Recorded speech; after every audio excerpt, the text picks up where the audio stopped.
નમસ્કાર દર્શક મિત્રો, આરટીવી ન્યૂઝમાં આપ સૌનું સ્વાગત છે। ખાંભા તાલુકાના મોટા સરાકાતિયા ગામે સરપંચ વિરુદ્ધ અવિશ્વાસનો દરખાસ્ત મંજૂર।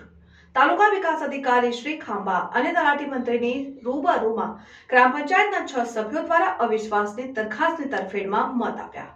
ખાંભા તાલુકાના મોટા સરાકાતિયા ગામે સરપંચ વિરુદ્ધ અવિશ્વાસની દરખાસ્ત મંજૂર। તાલુકા વિકાસ અધિકારી શ્રી ખાંભા અને તલાટી મંત્રીની રૂબરૂમાં ગ્રામ પંચાયતના 6 સભ્યો દ્વારા અવિશ્વાસની દરખાસ્તની તરફેણમાં મત આપ્યા, જેથી સરપંચ શ્રી સરાકાટિયા ગ્રામ પંચાયતની અવિશ્વાસની દરખાસ્ત ફરજ પરના અધિકારીઓ દ્વારા મંજૂર કરાયા। આ તકે કોઈ અનિચ્છનીય બનાવ ન બને તેથી ચુસ્ત પોલીસ બંદોબસ્ત રખાયો।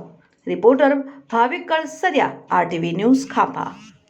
અમરેલી જિલ્લાના ખાંભા તાલુકાના મોટા સરાકાતિયા ખાતે સરપંચ વિરુદ્ધ તારીખ 19/12/2023ના રોજ અવિશ્વાસની દરખાસ્ત 1 થી 6 સભ્યો દ્વારા રજૂ કરવામાં આવેલ હતી, જે અંતર્ગત સરપંચશ્રી તથા તાલુકા વિકાસ અધિકારી સાહેબશ્રીને તારીખ 20/12/2023ના રોજ જાણ કરવામાં આવેલ હતી, જે અંતર્ગત સરપંચને 15 દિવસની અંદર ગ્રામ પંચાયત મોટા સરાકડિયાની બેઠક બોલાવવા માટે 15 દિવસની મુદત આપવામાં આવેલ હતી, જે અંતર્ગત સરપંચશ્રી દ્વારા બેઠક બોલાવવામાં આવેલ ન હતી, જેની જાણ 4/1/2024ના રોજ તાલુકા વિકાસ અધિકારી સાહેબશ્રીને કરવામાં આવેલ હતી, જે અંતર્ગત આજ રોજ 16/1/2024ના રોજ તાલુકા પંચાયત ખાંભાના હુકમ દ્વારા આજની બેઠક બોલાવવામાં આવેલ હતી, જે અંતર્ગત 1 થી 6 સભ્યો દ્વારા દરખાસ્તની તરફેણમાં મત આપી અવિશ્વાસની દરખાસ્તને મંજૂર કરવામાં આવેલ છે।